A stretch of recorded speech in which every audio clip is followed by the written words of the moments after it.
Hello, good evening. कैसे हैं आप सब। कल हमने एक टॉपिक किया था social reforms in 19th century.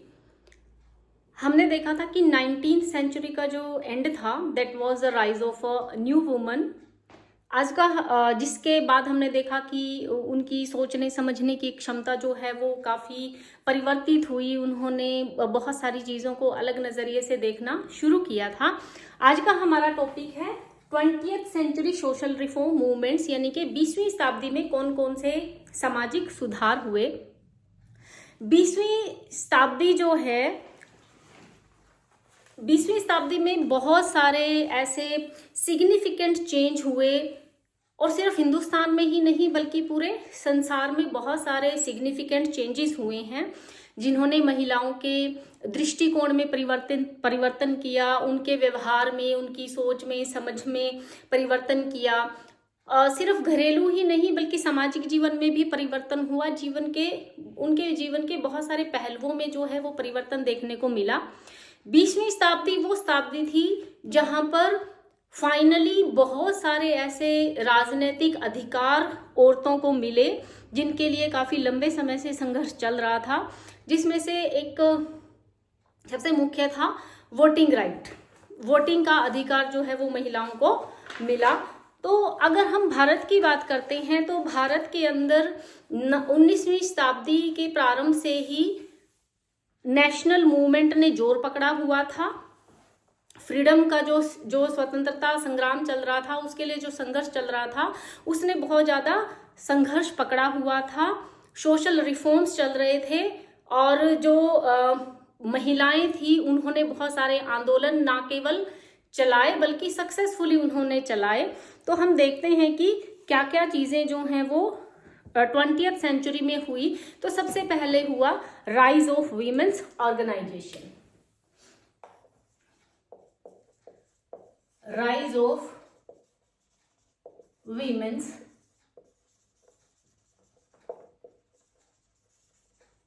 Organisation. बहुत सारी ऐसी ऑर्गेनाइजेशंस बनाई गई, संस्थाएं बनाई गई जो महिलाओं के द्वारा ही स्थापित की गई। तो सबसे पहले आप यहां पर लिखेंगे सबसे पहला क्या हुआ, WIA, वर्ल्ड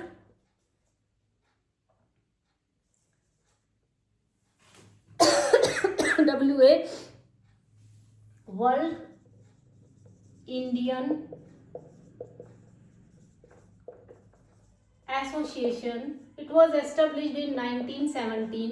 1917 के अंदर ये स्थापित की गई, और ये स्थापित की गई किसके द्वारा, by Annie Besant, Margaret cousins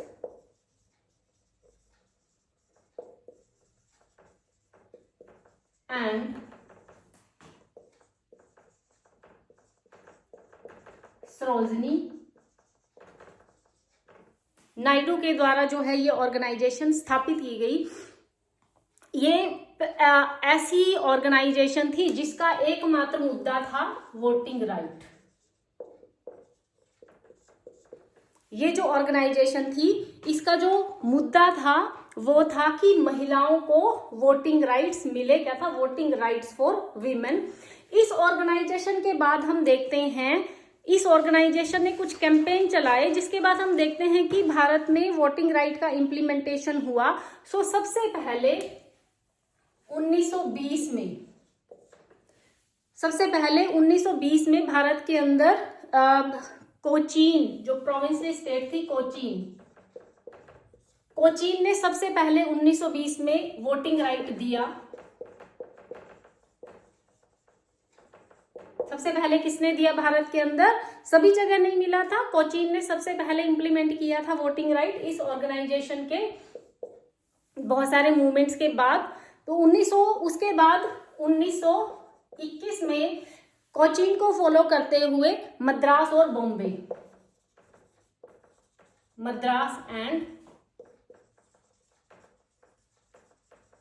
Madras and Bombay में भी वोटिंग राइट जो है वो महिलाओं को दिए गए, पर and Bombay also gave voting right to women, ने महिलाओं को वोट करने का अधिकार दिया, बट विथ सम कंडीशंस, लेकिन कुछ शर्तों के साथ। और वो शर्तें क्या थी? वाइफुड, एजुकेशन एंड प्रॉपर्टी। ठीक है, इन शर्तों के साथ जो है ये क्वालिफिकेशन निर्धारित की गई, ये शर्तें निर्धारित की गई कि या तो वो किसी की पत्नी है, शिक्षित है और उसके पास कोई ना कोई प्रॉपर्टी उसके नाम पर है। अगर ऐसा है तो ही वो महिला जो है वो वोट डाल सकती है। और भी ये जो वोटिंग राइट शुरुआत में मिले थे ये अपर कास्ट की महिलाओं को ही मिले थे, लोअर कास्ट पे नहीं मिले। और अपर कास्ट में भी ये कंडीशन जो है वो निर्धारित करी गई। फिर इसी वोटिंग राइट पे है तो मैं आपको बताई दे रही हूँ 1935 में ये शर्तें याद रखिएगा आप, शुरुआत में मिली हैं हमें।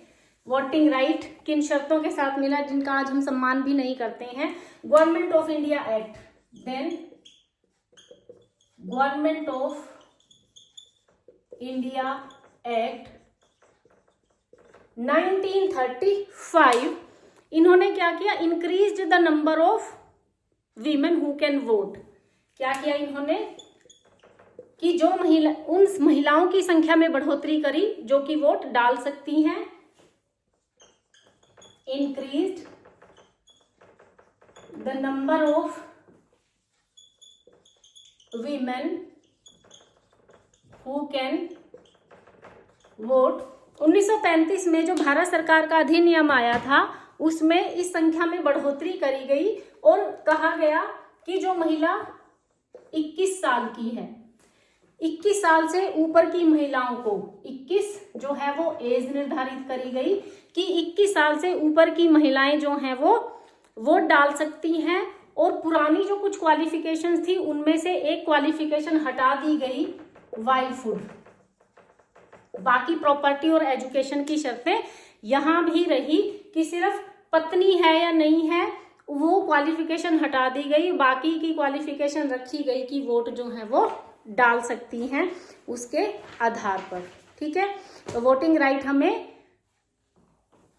वर्ल्ड इंडिया एसोसिएशन 1917 में जो एनी बेसेंट और मार्गरेट कजन और सरोजनी नायडू ने चलाया था उनके द्वारा चलाए गए अभियान के बाद ही हमें मिला, बेशक कुछ शर्तों के साथ मिला। दूसरी जो ऑर्गेनाइजेशन थी that was second is AIWC, ये था all India women's conference. All India women's conference. और ये कब स्थापित हुई?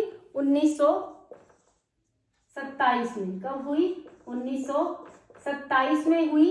किसके द्वारा स्थापित हुई? मार्गरेट कजिन्स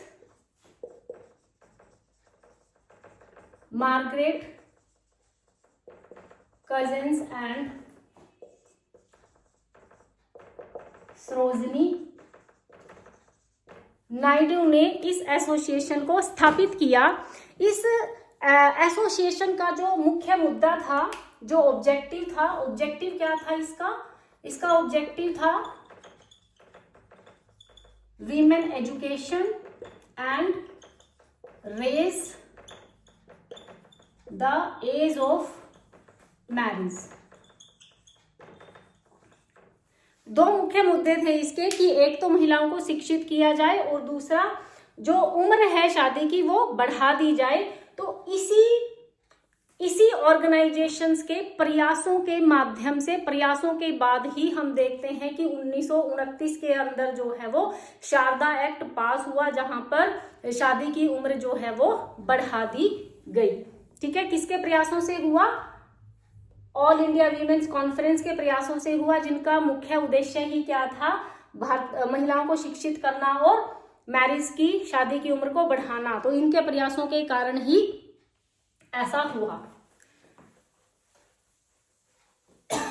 ये ऑर्गेनाइजेशन थी। अब हम देखते हैं कि भारत में इस समय स्वतंत्रता संग्राम जोरों पर था।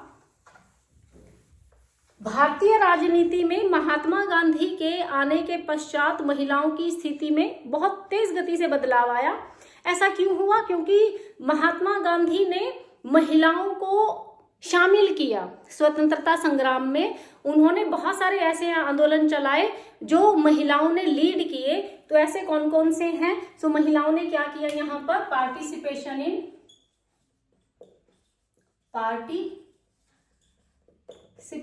इन, ये सुधार है क्योंकि उससे पहले ऐसा हो नहीं रहा था। Participation in national movement. National movement में पार्टिसिपेशन कौन कौन से ने किया? First one, home rule. Home rule movement जो कब चलाया गया? 1916 में चलाया गया। और किसने इसको लीड किया? Annie Besant.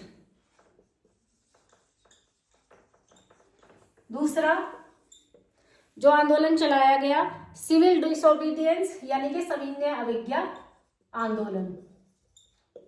डिसओबीडियंस यानी कि सविनय अवज्ञा आंदोलन, ये किसने चलाया? सरोजिनी नायडू ने। तीसरा जो मुख्य था, नॉन कोऑपरेशन मूवमेंट, असहयोग आंदोलन।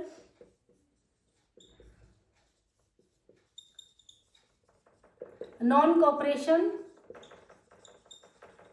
मूवमेंट, असहयोग आंदोलन, जो कि 1921 में चलाया गया। 1921 में चलाया गया। और यहां से जो है महिलाओं की स्थिति में बहुत बदलाव आया। इसमें बढ़ चढ़कर महिलाओं ने भाग लिया था।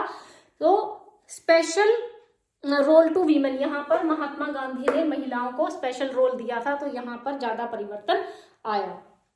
ठीक है, इसके बाद जो है 1920 के अंदर, इससे पहले 1920 में महिलाओं ने कुछ वर्कर्स के लिए, जो मजदूरों, मिल में मजदूर काम करते थे, उनके साथ ठीक व्यवहार नहीं होता था, वहां की वर्किंग कंडीशंस ठीक नहीं थी।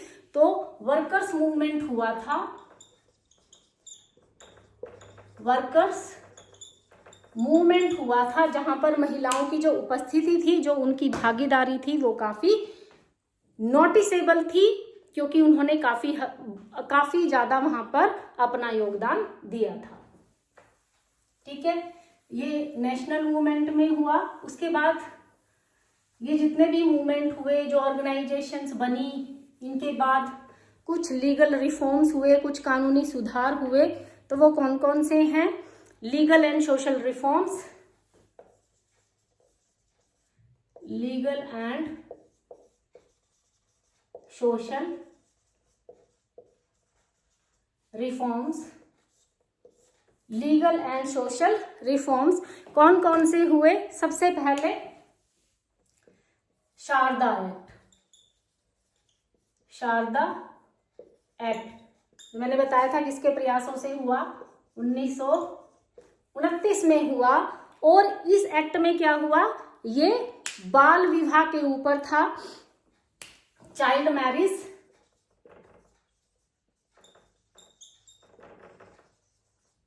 मैरिज पर आधारित था। यहां पर जो है महिलाओं की इस एक्ट के द्वारा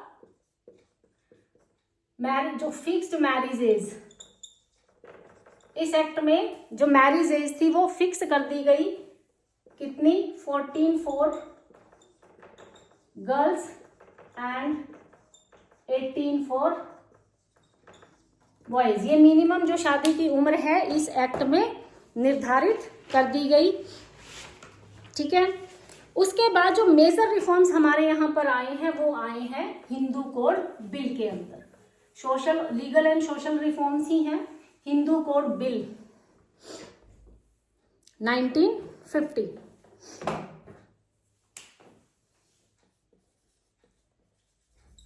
हिंदू कोड बिल, जो हिंदू कोड बिल आया उसमें बहुत सारे स्वतंत्रता के पश्चात बहुत सारे ऐसे सामाजिक सुधार किए गए। जो हिंदुओं का पर्सनल लॉ है हिंदू कोड बिल, उसमें कुछ सुधार किए गए, जिसमें हम देखते हैं कि जेंडर इक्वालिटी की तरफ काफी काम किया गया। तो इसमें सबसे पहला जो रिफॉर्म हुआ, फिक्स्ड मैरिज एज, जो आज है हमारी मैरिज एज जो है वो फिक्स की गई। Guaranteed divorce right to women, महिलाओं को भी तलाक देने का अधिकार दिया गया। उससे पहले ये अधिकार महिलाओं के पास नहीं था। प्रॉपर्टी, ये सब इक्वालिटी के लिए हो रहे हैं। प्रॉपर्टी वॉज इक्वली डिवाइडेड, जो आज हम देख रहे हैं ना, इम्प्लीमेंटेशन बेशक बहुत बाद में हुआ है पर दे पहले दिए गए थे। Property was equally divided between किसके, डॉटर एंड सन के बीच में, between son and daughter, between son and daughter. तीसरा जो और क्या प्रावधान इसके अंदर किए गए, guardianship,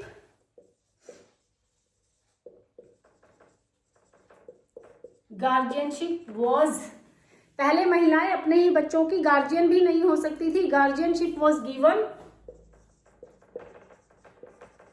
given to women over her on children, अपने ही बच्चों की गार्जियन भी वो नहीं हो सकती थी। तो यहाँ पर उसको गार्जियनशिप का अधिकार दिया गया। उसके बाद Hindu adoption maintenance, Hindu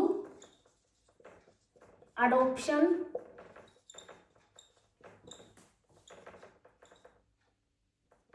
maintenance 1956, ये दिया गया। Give right to women, give right to women to adopt, यहाँ पर महिलाओं को अधिकार दिया गया कि वो बच्चे को गोद ले सकती हैं। ठीक है, कुछ और सामाजिक सुधार हुए जिनके बारे में हम बात करते हैं। आपने फिल्मों में देखा है, बहुत सारी ऐसी फिल्में बनी हैं इनके ऊपर। देवदासी का कॉन्सेप्ट आपने सुना होगा कि देवदासी क्या होती है। तो बड़ी साउथ साइड में बहुत ज़्यादा जो है ये चला करती थी। So abolition of devadasi and dowry system,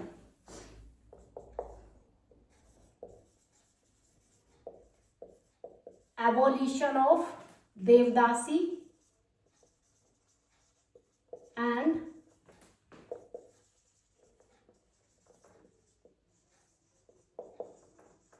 dowry system। कहां पर, devadasi abolition in southern state. जो देवदासी है ये कहां पर चल रही थी, साउदर्न स्टेट्स, जैसे कि कर्नाटका में चल रही थी। इसके अलावा तमिलनाडु और आंध्र प्रदेश, तमिल एंड आंध्र प्रदेश।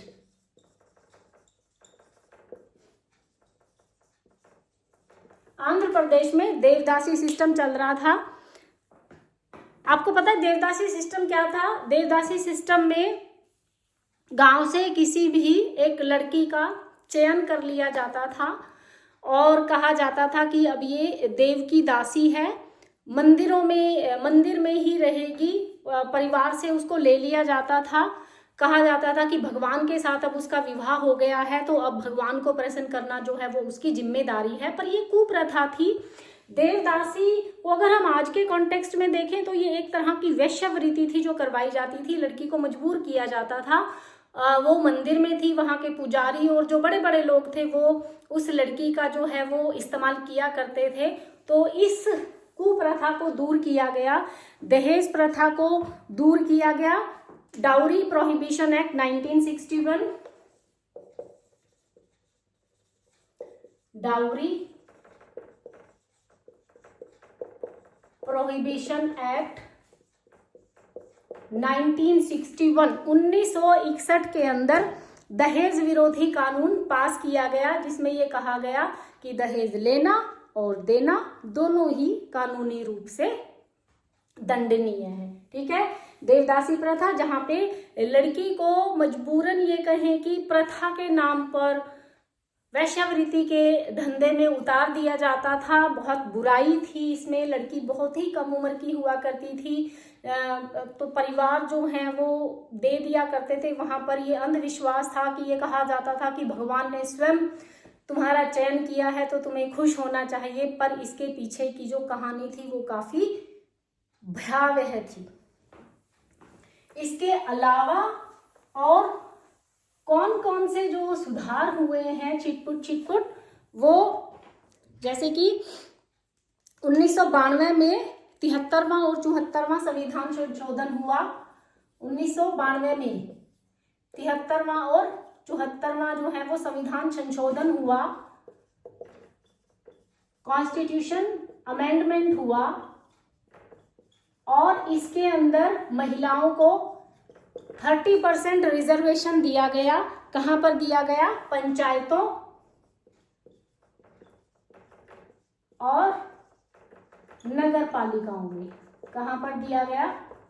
नगर, जो हमारे नगर निगम है वहां पर, और जो पंचायतें हैं वहां पर महिलाओं को 30% रिजर्वेशन जो है दिया गया। 1970 के अंदर स्टेट पॉपुलेशन कंट्रोल एजेंडा चल रहा था, स्टेट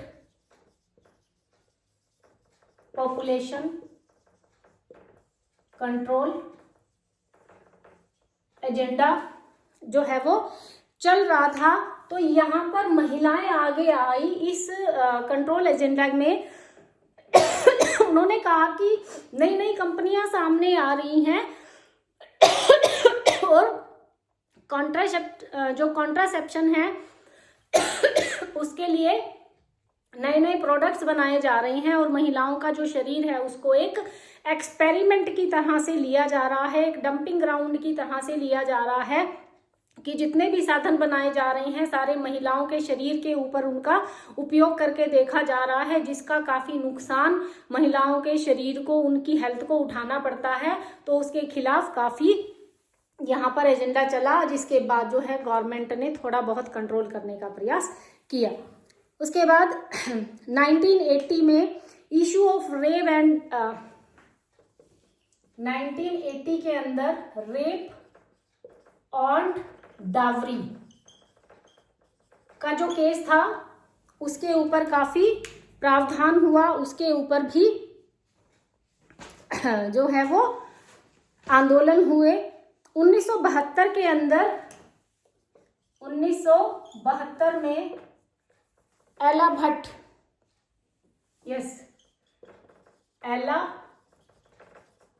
एला भट्ट ने क्या है, एक एसोसिएशन स्थापित करी।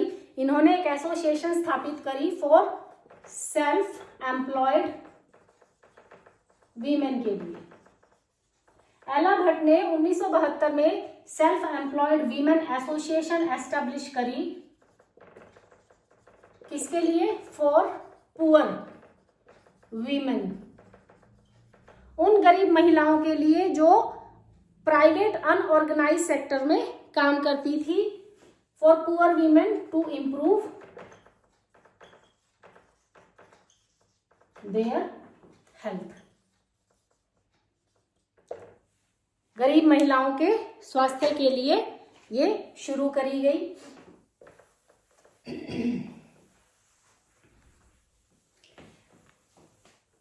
इसके इसके अलावा एलजीबीटी कम्युनिटी के लिए 20वीं शताब्दी के अंदर क्या हुआ, सिविल राइट जो मूवमेंट हुआ, emergence of civil right movement, इसने एलजीबीटी कम्युनिटी को क्या किया, एनर्जाइज किया। और फाइनली 1900 जो वाटरशेड मूवमेंट हुआ था, वाटरशेड मूवमेंट 1969 इन कहां पर हुआ, न्यूयॉर्क में। कहां पर हुआ वाटरशेड मूवमेंट, न्यूयॉर्क में हुआ। किससे रिलेटेड था, एलजीबीटी कम्युनिटी से रिलेटेड था। इनके राइट्स के लिए यहाँ पर काफी प्रावधान हुए। उस समय जो है ह्यूमन राइट कैंपेन हुआ, ह्यूमन राइट कैंपेन,